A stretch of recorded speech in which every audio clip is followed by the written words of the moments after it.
Bom dia, gente! Começa agora o nosso Band Empresarial. Primeiro, agradecer a audiência de vocês e a todos os nossos patrocinadores. Gosto sempre de lembrar que nós estamos aqui na Band TV, mas estamos também no YouTube. Tecla no sininho, se inscreve e tem acesso a todo esse ambiente empresarial. Hoje vamos conversar sobre um assunto muito importante, principalmente para o médico empresário. Exatamente, muita coisa está mudando, tem aí que vai chegar o Receita Saúde, mas quem vai falar tudo isso para vocês é Welton de Novaes. Ele é CEO da Master Contabilidade e vai bater um papo muito interessante com todos nós. Eu sou Azevedo Filho, fique com a gente.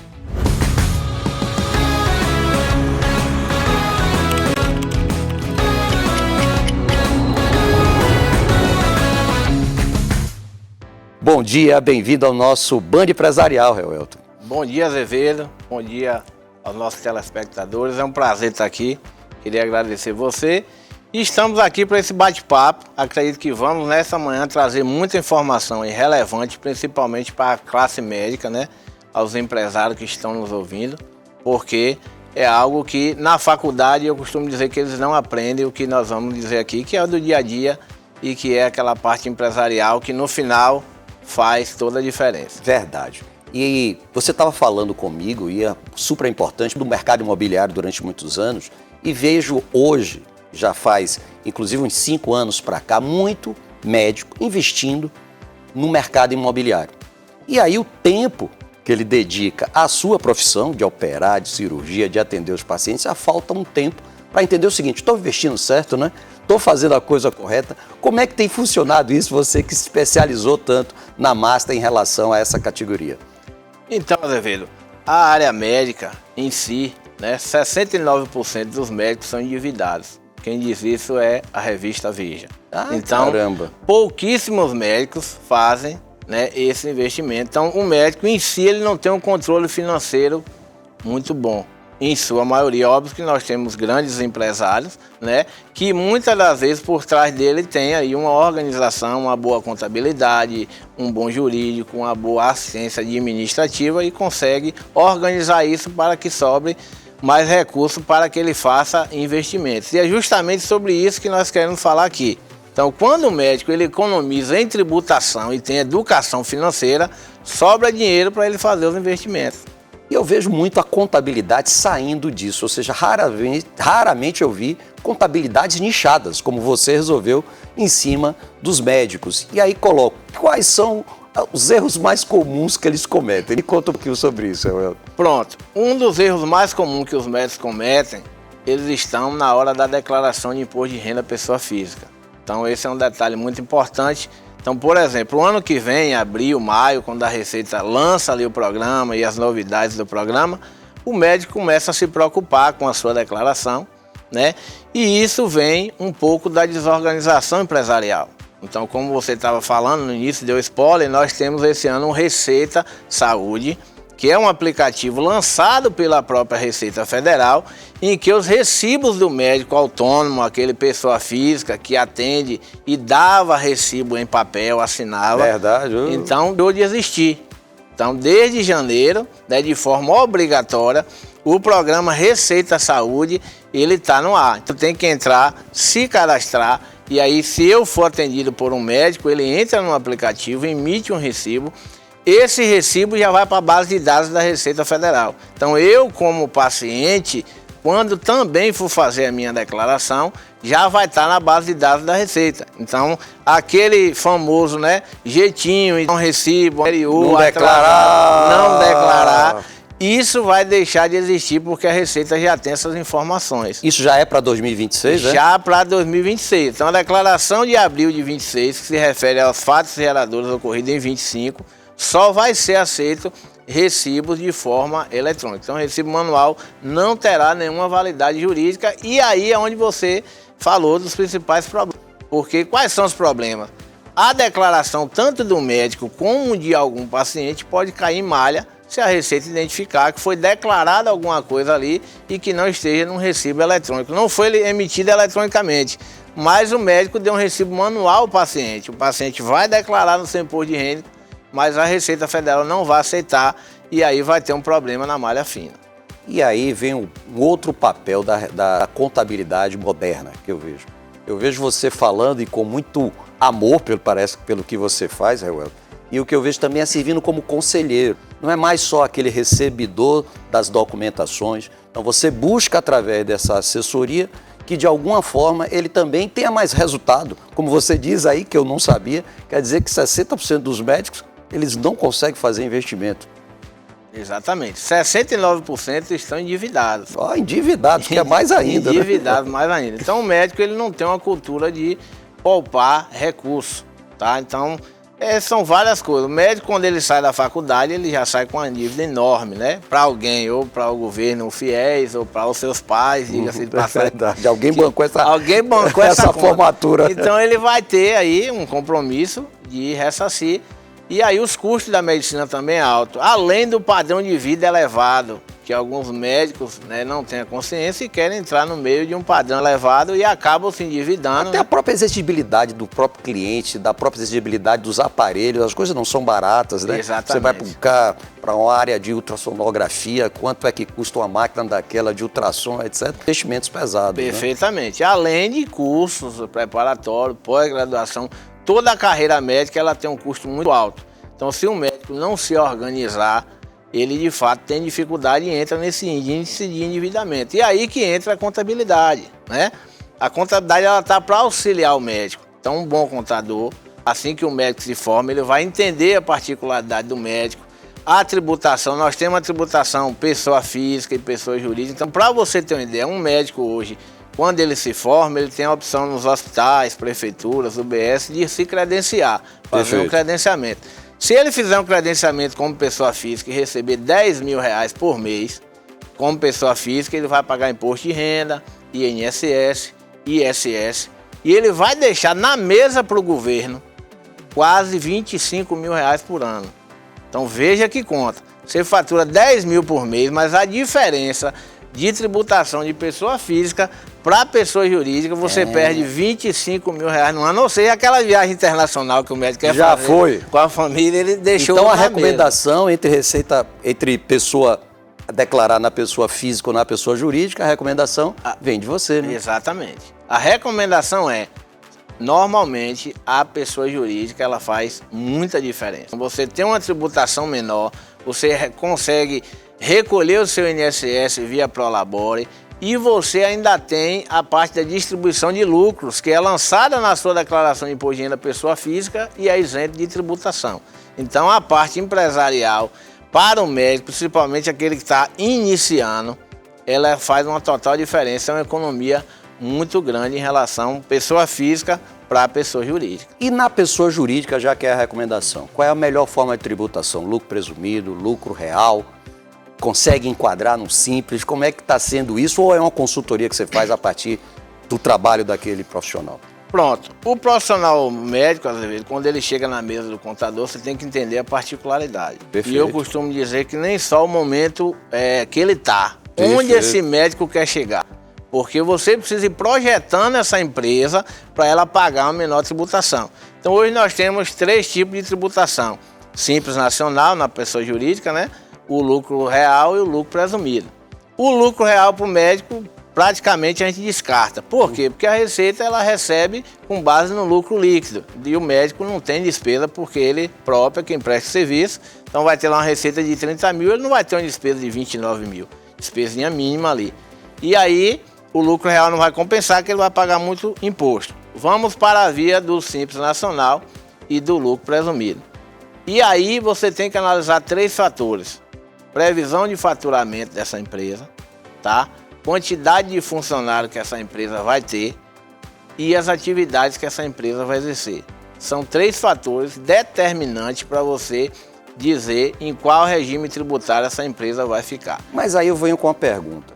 Se é fato de que os médicos, 69%, está endividado, ou seja, na verdade, ele está produzindo e está tendo, digamos assim, uma perda, ele está tendo prejuízo. Neste caso, não é talvez melhor o real, porque ele do que presumir que ele está tendo um lucro que muitas vezes ele não está tendo? Pronto. Na verdade, o endividamento do médico não é porque ele não tenha lucro da sua atividade. Entendi, é porque teve o histórico todo dele da vida até ele chegar naquela... Exatamente, é porque ele tem despesas né, alta que foi para ele chegar até ali. Então, assim, ele de forma até que fatura bem. Em média, hoje, um médico, plantonista, ele fatura entre 22 a 25 mil reais. Né? Tem uma pesquisa da AFIA, que é uma faculdade que faz pesquisa todo ano. Então, ele fatura nessa média. Porém, o valor é comprometido. Né? E o médico, ele não tem uma educação financeira de que ele precisa poupar, vou poupar 10% desses 25 mil todo mês. Vou poupar um plantão. Ele não tem. Então, tudo que entra, ele gasta de forma desordenada, né?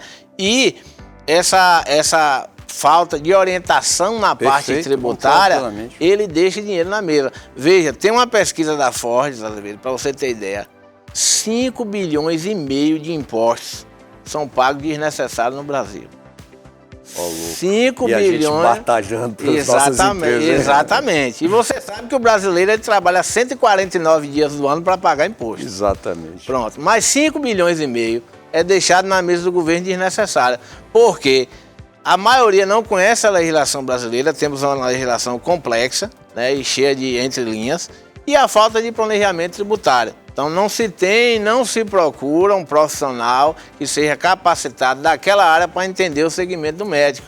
E aí acaba tomando prejuízo nessa parte de tributação. E a Master vem com esse papel.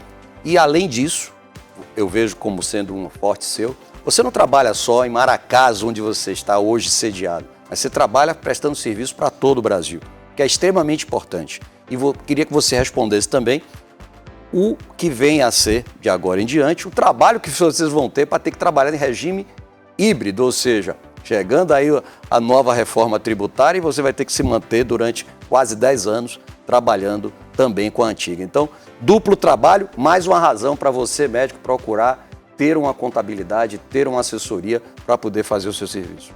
Então, a nossa empresa, ela trabalha, né, hoje com digital, a gente consegue atender o Brasil todo. Então, tenho clientes em Minas, tenho clientes em São Paulo. Maravilha. Recentemente, um grupo de anestesistas do Pará nos procurou justamente por conta dessa experiência, experiência nessa parte tributária médica. Perfeito. Né? Principalmente para quem fatura um pouco mais, que hoje nós temos a equiparação hospitalar, em que pode reduzir entre 30% a 40% de imposto para o médico. Então, tem alguns requisitos na lei. Então, a gente analisa toda essa documentação, vê se aquela empresa se enquadra. Se enquadrar, a depender, aí juridicamente falando, a gente consegue ter restituição dos últimos 5 anos, tá? Então, a gente consegue atender. Eu tenho vários médicos da região sul, de Ilhéus, Itabuna, recém-formados. Então, a gente trabalha de uma forma em que traz informação para o cliente. Como você bem citou, estamos aí nessa transição da reforma tributária. O ano que vem já vai começar de forma mais efetiva o projeto piloto. E, por incrível que pareça, quem mais vai sofrer é os prestadores de serviço. O prestador de serviço aumentou significativamente. Então, o médico ele vai ter que escolher. Por quê? Porque o ISS vai ter diferença. Porque houve a união, né? Não vai ter mais ISS, vai ter CBS, e aí esse recurso vai para o governo federal. Então, o que vai acontecer? O governo federal vai apertar o estado, que vai apertar o município, para apertar o contribuinte, para todo mundo sair ganhando. E aí você tem que estar preparado e tem que entender o segmento, senão você vai tomar muito prejuízo. Reuelto de Novaes, Master Contabilidade. Então, gente, mais do que claro, Reuelto, obrigado pela sua visita aqui ao nosso Band Empresarial. Parabéns por essa decisão arrojada empresarial de poder segmentar sua contabilidade e poder prestar um melhor serviço ainda para todos esses seus clientes. E agradeço por demais sua presença aqui no nosso Band Empresarial. Eu que agradeço, Azevedo, a você pela oportunidade, né? E foi um prazer estar aqui. É muito bom falar do que a gente gosta, do que a gente entende e levar informação para que, né, o médico ele não perca dinheiro. Quando eu vejo um médico perdendo dinheiro, isso me adoece, porque é a voga do nosso projeto aqui. Dinheiro na mesa não é para empresário. Exatamente. Muito obrigado aí, pessoal. É isso aí, gente. A gente vai rápido para um break e a gente volta já com o nosso Band Empresarial. Eu sou Azevedo Filho. Fique com a gente.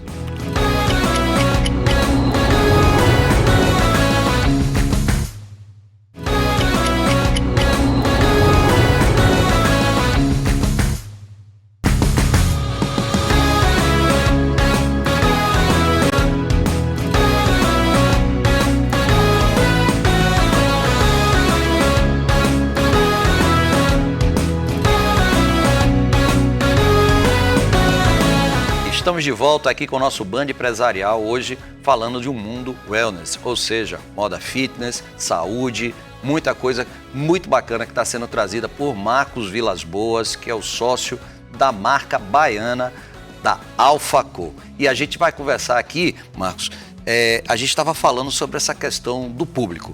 E aí, qual é o público que mais consome? É o público jovem? O que é que você está vendo? Um crescimento em alguma determinada faixa de idade que está consumindo essas marcas? Ou você produz específico para essa ou aquela idade? Bom, hoje a gente busca atingir todo o público, né? No primeiro período era somente aquela faixa 25 a 35 anos. É o público pujante, mais consumidor. Com certeza é o público que mais está se preocupando com a saúde. Você percebe essa transformação? Porque antigamente muita gente largada, muita gente que não usia, mas você consegue claramente nas vendas perceber que esse público começa a se preocupar em fumar menos, esse tipo de coisa? Claramente, é muito claro nos dados da gente, porque é o seguinte, hoje a gente olha os clientes que nós temos, como a gente trabalha muito com rede social, eles postam foto, mandam, conversam, a gente encontra na rua e dificilmente é aquele corpo padrão, não existe mais isso. As pessoas hoje vão para a academia, não buscam só aquele corpo bem desenhado, eles buscam uma melhor condição de saúde, né? Então isso está muito claro, esse público está muito bem desenhado nas roupas, então a gente vê os clientes usando, não necessariamente tem um padrão físico, né? Então ele tá um padrão de pessoas buscando bem-estar, inclusive, principalmente falando, bem-estar mental, né? Que a academia, cada vez mais, ela é indicada por psicólogos, psiquiatras, qualquer pessoa da área de saúde, falando bem-estar mental, para que a pessoa consiga se reintegrar, consiga trazer uma melhor qualidade de vida em todos os sentidos, né? Então ainda é a faixa 35, 45, seria a sua maior faixa de compra ainda? 25, 35. 25, 35. 25, 35. A maior faixa de compra hoje é 25, 35. Tá. E Marco, me diga o seguinte, você fala muito e a gente tem repetido muitas vezes aqui a questão academia. Mas existe hoje um sem número de coisas que estão fazendo. É o beach tênis, é o futevôlei, enfim, tênis. Então, são esportes que estão crescendo bastante bem. As corridas de rua estão crescendo também. E não é só a prova que tem a camisa própria da prova, é o treino. Então, é feito um trabalho específico para esse ou aquele esporte? Vocês já segmentaram com relação a isso? Ou não? É um padrão e ponto? Inclusive, agora começamos uma nova linha de camisetas de poliamida que é voltada para esse público de corrida. Já temos alguns shorts, né, que shorts com um outro short por baixo de compressão. Isso. A gente já tem esse tipo de material. Temos shorts de poliamida. Tem várias opções assim que elas vão facilitar no tênis. Tem um amigo meu que ele joga golfe. E aí ele me mandou, rapaz, você já pensou nessa camisa sua, um público, alguma coisa pensada para o golfe? E ele tava com uma polo dessa que eu tô usando. E ele falou assim, meu amigo, é sensacional jogar golfe com essa camisa de vocês. Então assim, a gente tenta atingir hoje todos os esportes no geral, né? E se a gente for olhar, são poucos esportes que precisam de um recorte bem específico. Geralmente com a camiseta de poliamida você consegue fazer vários esportes, né? Com a camiseta de poliéster você consegue fazer outros vários esportes. Então são poucas que são bem funcionais, né? Então a gente hoje tem focado bastante, tem trazido muito, tem visto esse movimento, principalmente de corrida aqui. Você falar uma corrida, a gente fez uma corrida há anos atrás, era a maior corrida de Salvador, eram 2.000 inscritos. 2.000 inscritos. Hoje, 2.000 inscritos era uma corrida que acontece todo final de semana. Não, e hoje você tem disputa, você tem dificuldade de você arranjar datas para poder fazer alguma corrida nova. A gente tentou fazer através da franquia que a gente tem da Remax e uma dificuldade, tinha que fazer e conciliar com duas. Ó, você faz na Barra e aí o outro vai fazer lá em Piatã. Mas me chama muita atenção essa questão. E qual é o estado que mais consome? Já que você se tornou uma marca Brasil, né? E inclusive colocando isso como sendo a marca que mais vende no Brasil hoje da moda fitness. Qual é o estado que mais compra? É onde você está sediado ou não? Não. Hoje eu acho que é mais por conta da forma de consumo que o paulista tem com e-commerce. Então o paulista ele está mais familiarizado em consumir na internet. Então, e além de ser um estado mais populoso. Então, exatamente. É natural que São Paulo hoje seja meu maior local para vendas. Mas hoje a gente segue São Paulo, Rio, Minas e Bahia ficam disputando ali entre terceiro e quarto. E aí o resto do país. A gente até está puxando um estudo, tentando buscar nos bancos de dados, mas acreditamos que nós já vendemos para todas as cidades do Brasil. Que bacana. Desafios. Qual é que você tem visto dentro desse mundo? O que é que você vê como desafio que vocês podem ter que vencer ou vão ter que enfrentar? Hoje, pelo porte da empresa, a gente está muito suscetível a qualquer falha que aconteça no mercado geral, tanto global quanto o mercado brasileiro, né? Então, um aumento do petróleo, hoje aumenta o custo da poliamida, de um poliéster, que são derivados do petróleo. Eu tive um problema quando piratas no Golfo, ou fechar o canal do Panamá, então torna o frete mais caro, encarece. Essa delicadeza com relação à política do Brasil, a gente tem alguns reflexos, né, nas empresas. Então hoje o mercado ele é bem sensível, nosso mercado é bem sensível, porque nós estamos falando de um volume expressivo e isso torna a gente bem delicado, porque a internet exige você trabalhar com números muito bem analisados, todos muito bem racionados, porque qualquer coisinha lá eu estou vendendo muito caro e aí eu não vendo bem, qualquer coisinha também eu estou vendendo barato demais e estou perdendo muita margem, e aí a gente fica ali medindo aquilo com muita cautela, né? Inclusive é uma das aplicações que a gente analisa, né? A gente tem uma reunião mensal de resultados que a gente analisa dado a dado da DRE, para conseguir analisar cada númerozinho. Então hoje o mercado, ele é um mercado que estamos conseguindo... Ciência, a gente fala muito tecnologia, inovação. Como é que está isso? Vocês, de alguma forma, estão lidando? É um aplicativo desse de e-commerce? É de vocês mesmo? Como é que vocês lidam com isso? Hoje a gente já teve grandes crises por causa de problemas nesse sentido, né? A gente já teve algumas crises de site cair porque teve muito acesso, ter hackeado o sistema da gente.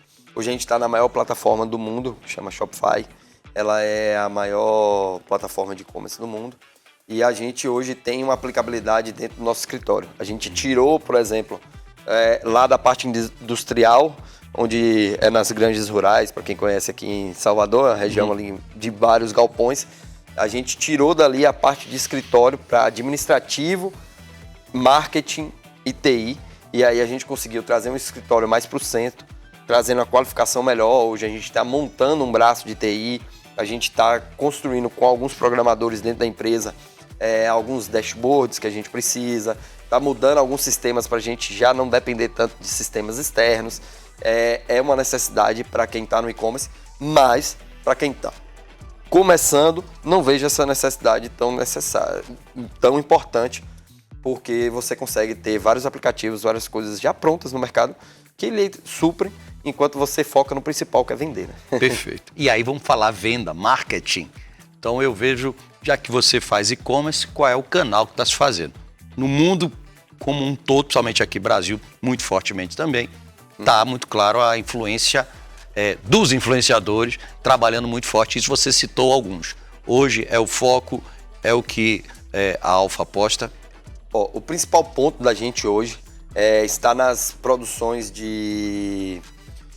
nos Facebook Ads, Google. Então a gente tem muito forte o anúncio. Hoje é o principal custo da empresa hoje. A gente está nesses locais.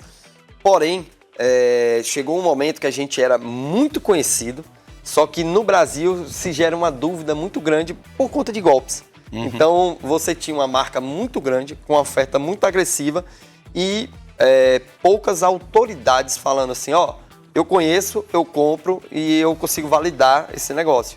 Então, quando a gente começou com essa parte de influenciador, a gente começou pensando nisso, como validação, e aí hoje a gente tem mais de 400, os maiores do mercado estão conosco. Então, isso se tornou muito necessário. Hoje existem vários movimentos que a gente está tentando construir também para performar melhor, além dos influenciadores, mas nós temos influenciadores, marketplace, site próprios, vários anúncios, então são várias ferramentas que a gente consegue hoje agrupar para conseguir esse... Curiosidade do apresentador, Claro. porque a marca é um tubarãozinho pela lobo. metade, como é que é isso aí? É um lobo. É um lobo. Né? É um lobo. O alfa é um lobozinho, a gente tem um desenhozinho de um lobo. É um lobo. Aí aqui é o símbolozinho que a gente usa hoje, né? Que bacana. É isso aí, gente. Empresa baiana, sendo a maior vendedora da moda fitness no Brasil, nas academias. Está aqui do nosso lado e muitas vezes a gente não conhece. É um propósito Band Empresarial mostrar isso. Empresário novo, disposto, com raça, mas com muito planejamento, critério, ampliação, desejo. E é isso que a gente tem que fazer. Marcos Vilas Boas, agradeço por demais sua presença aqui em nosso Band Empresarial, mas eu queria que você fizesse suas considerações finais, mandasse uma mensagem aí para o nosso telespectador consumir o que é daqui, Made in Bahia. Vou lhe desafiar para entrar lá no nosso grupo empresarial lá de para botar lá o Made in Bahia, o selo, viu? Made in Bahia, eu faço parte também do sindicato, hoje eu tenho grandes amigos aí, são do sindicato, né? Então, com certeza, esse selo é importante. Então, convoco a vocês aí que quiserem, uma marca baiana. Dificilmente eu acho que o público não vai conhecer. Boa! Quem pratica academia, quem está na academia, dificilmente não vai conhecer, mas convido vocês a acessar o site da gente, agora sabendo que nós somos da Bahia, e comprar, adquirir o produto, dar feedback pra gente o que tiver para melhorar também, o que tiver de positivo falar para nós, e agradecer aí o convite também. Eu acho muito importante a gente estar divulgando. A Bahia precisa muito desse pujante de empresários se reunindo, se conectando e aprendendo muito sobre essa questão de associativismo, né? A necessidade que a gente tem de se associar para um bem maior, que é fazer as nossas empresas cada vez mais saudáveis e melhores e menos empresas quebrando, né? É verdade, então, isso é importante. É isso aí, gente. Marco Leão, marca Alfa, não deixa de olhar, olha o lobozinho aí, que com certeza você já conhece, mas já agora está sabendo aqui no nosso Band Empresarial. É vocês da audiência, muito obrigado. É esse o propósito da gente, mostrar dores, desafios que nossas empresas têm passando, mas que muita gente está fazendo coisa boa. Lembrando para vocês, sábado que vem, a gente está de volta no mesmo horário com o nosso Band Empresarial. Lembrando, tecla lá no sininho que a gente está no YouTube. E dizer para vocês que eu sou Azevedo Filho, fique com a gente.